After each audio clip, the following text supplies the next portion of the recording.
علیکم ورحمۃ اللہ تعالی وبرکاتہ۔ عزیز ناظرین، آپ لوگ خیر و عافیت سے ہوں گے۔ اللہ تبارک و تعالی آپ لوگوں کو شاد و آباد رکھے۔ عزیز ناظرین، اللہ تبارک و تعالی سے دعا ہے کہ پروردگار عالم ہر ایک مسلمان کی جملہ مرادوں کو پورا فرمائے۔ آئیے علامہ مفتی سلمان اظہری کی بہت خوبصورت ویڈیو آپ لوگ سماعت کر لیجئے، بہت دل لگے گا انشاءاللہ۔ شادی مکمل کرنا ویڈیو یہ سنیے، انسان مفتی کی صاحب کو فطرت مزہ آ ہے۔ جائے گا۔ ہر مرد کے اندر عورت کی خواہش پیدائشی ہے، یعنی اللہ تعالیٰ نے اس کے جسم میں یہ رکھا ہے کہ عورت سے وہ قرار حاصل کرے، تسکین حاصل کرے۔ مردوں کو اللہ نے یہ خصوصیت دی ہے، صفت دی ہے، اور عورتوں کے بھی اندر اللہ نے یہ رکھا ہے کہ ان کا میلان یا ان کی توجہ مردوں کی طرف ہے، لیکن اس کو اسلام نے ایک حلال طریقے سے باندھا ہے، وہ نکاح کے ذریعے سے۔ اب اگر کسی پر پابندی لگا دیں، اگر میں کہہ دوں کہ میرے جتنے قریب کے ہیں، جتنے ماننے والے ہیں، ان میں سے کوئی بھی عورت کو ٹچ نہیں کرے گا زندگی بھر، تو یہ میں نے فطرت کے خلاف بات کی، یہ فطرت کے خلاف بات کی۔ میں بول نہیں سکتا کہ تم شادی نہ کرو، نکاح نہ کرو، اور اسلام نے کبھی بھی ایسی پابندی نہیں لگائی۔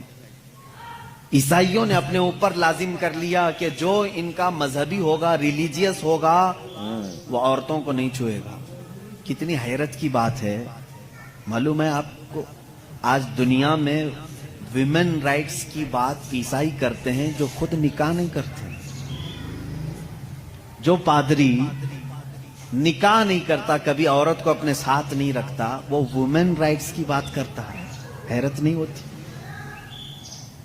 کچھ نن ایسی ہیں جن کو زندگی بھر کے لیے پابندی لگا دی گئی کہ اب تم کسی مرد کی بیوی بن نہیں سکتی، سنیاس لے لیا اس نے، وہ کبھی یہ راستے پر آ نہیں سکتی۔ یہ فطرت کے خلاف ہے، اور ہم نے اس کے انجام دیکھے ہیں، بلکہ اخباروں نے آپ سب کو بتایا بھی ہوگا۔ حقیقت ہے کہ جب فطرت کے خلاف کوئی بات کی جاتی ہے تو وہ چند دن تک تو چل سکتا ہے، لیکن پھر کہیں غائبانہ طور پر لاوا پھوٹ ہی جاتا ہے۔ اور اس کا انجام دیکھا ہے کہ کئی چرچ ایسے نکلے جہاں پر راہبوں نے نن اور دوسرے آنے والے بھکتوں کو ہی نہیں بخشا۔ یہ حالات ہوئے ہیں۔ اس کی وجہ یہ ہے کہ فطرت کے خلاف یہاں پر حکم دیا، یا انہوں نے خود اپنے آپ کو اس طرح کا کیا۔ اسی طرح سے بعض دوسرے مذاہب میں بھی سنیاس لینے کے جو طریقے بتائے گئے ہیں، اسلام اس کا قائل نہیں ہے۔ اسلام معاشرتی مذہب ہے، سب کے ساتھ رہ کر کے جینے والا مذہب ہے۔ اگر دنیا کو ترک کرنے کا مطلب یہ ہوتا کہ انسانوں میں نہ رہا جائے، تو کبھی رسول کریم صلی اللہ علیہ وسلم مدینے جیسے شہر میں رہتے ہی نہیں، جنگل میں جا کر کے رہتے ہیں، کنارہ کشی اختیار کر لیتے۔ لیکن اسلام معاشرتی مذہب ہے، یعنی لوگوں کے درمیان رہنے کا مذہب ہے، دین ہے۔ ہم سنیاس نہیں لیتے۔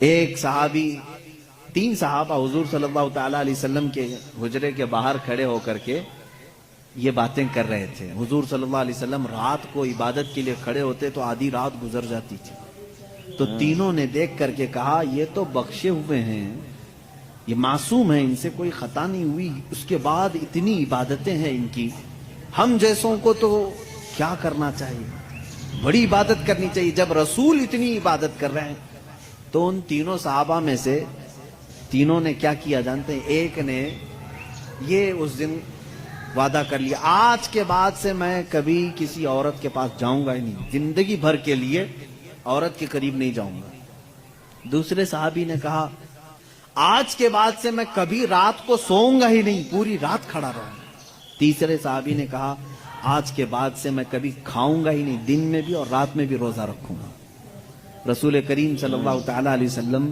اندر سے سن رہے تھے، باہر تشریف لائے، اور میرے آقا صلی اللہ تعالی علیہ وسلم نے پوچھا تم میں سے کون کون ہے جو یہ باتیں کر رہا تھا؟ وہ صحابہ نے کہا کہ یا رسول اللہ صلی اللہ علیہ وسلم، ہم نے آپ کی عبادتوں کو دیکھ کر کے یہ کہا، جب آپ سید الانبیاء ہیں، معصوم ہیں، آپ اتنی عبادت کرتے ہیں، تو پھر ہماری عبادت کا حال کیا ہونا چاہیے؟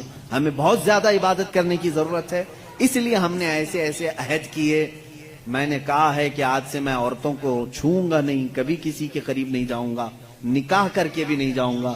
دوسرے نے کہا میں نے یہ کہا ہے کہ رات کو سوؤں گا نہیں. تیسرے نے کہا میں نے یہ کہا ہے کہ آج کے بعد سے کبھی کھاؤں گا نہیں. اللہ کے نبی صلی اللہ علیہ وسلم نے فرمایا اسلام یہ نہیں ہے, اسلام یہ نہیں ہے. میری سنت پر اگر عمل کرنا چاہتے ہو تو میں اللہ کی عبادت کا بھی حق ادا کرتا ہوں اور عورتوں کا بھی حق ادا کرتا ہوں. میں نے اپنی رات کو تقسیم کر رکھا ہے, بیویوں کے لیے بھی حق ہے اور اللہ کی عبادت کا بھی حق ہے. اور دوسرے سے کہا تم نے کہا کہ رات کو کبھی سوؤں گا ہی نہیں, یہ بھی ہمارا طریقہ نہیں ہے, تم فطرت کے خلاف بات کر رہے ہو, بیمار ہو سکتے ہو, روزانہ رات پورے نہیں سو رہے. اب یہاں اس پر میں رک کر کے کہوں گا حضور صلی اللہ علیہ وسلم نے اس صحابی کو منع کیا جو یہ کہہ رہے تھے میں رات بھر عبادت کروں گا. حضور نے فرمایا میری سنت یہ ہے کہ میں تھوڑی رات آرام کرتا ہوں اور تھوڑی رات اپنے رب کی عبادت بھی کرتا ہوں. تمہارے جسم کا بھی تم پر حق ہے, اس کو بھی آرام دو. اور پھر تیسرے صحابی سے کہا میری سنت یہ ہے کہ میں افطاری بھی کرتا ہوں اور سحری بھی کرتا ہوں اور روزہ بھی رکھتا ہوں. ایسا نہیں کہ پورا پابندی کر لیا, جبکہ وہ رسول جن کو اللہ تعالیٰ جنت سے کھلاتا پلاتا ہے, اس کے باوجود میرے آقا صلی اللہ علیہ وسلم فرماتے ہیں کہ کنٹینیو روزہ رکھنا نہیں چاہیے کہ تمہارے جسم کا تم پر حق